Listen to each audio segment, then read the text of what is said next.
mwebale nnyo mwebalire ddala okuleeta obuwagizi bwammwe ku lukuŋŋaana luno. Ku lukuŋŋaana luno omuntu aba aleese ndaba ebintu bisatu. Ndaba okwagala kwalina ku Katonda.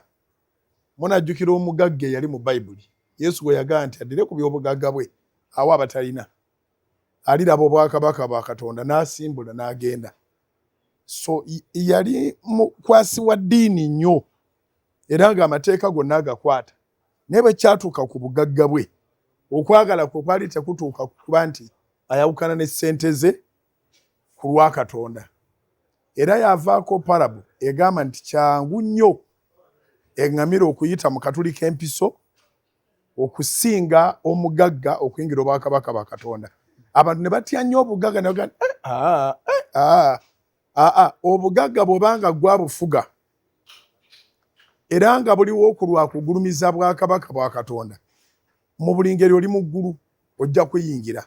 Obugagga bw'oba bukufuga nga bwe tugamba nti bannaye tugenda kutegeka olukuŋŋaana naye tupangisa entebe, saawundi, buli kimu kyonna ku olwo kiba kyakusasulira.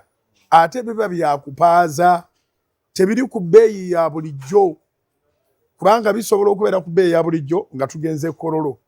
Kubanga Kololo olukuŋŋaana olw'amaanyi lubeera lumu lwokka mu ggwanga. Olwaleero buli ebifo bingi baategese ebifo, bonna baapangisiza entebe zezimu ze tupangisa. Kati n'ow'entebe ayagala akubiseemu waakiri ekitono ennyo.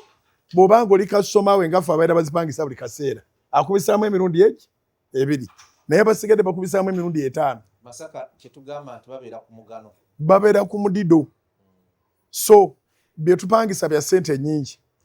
Bwe twogera ku ssente zo noweefundikira, gwe mugagga gwe baga nti waakiri eŋŋamira okuyita mu katuli k'empiso okusinga omugagga ogenda mu ggulu.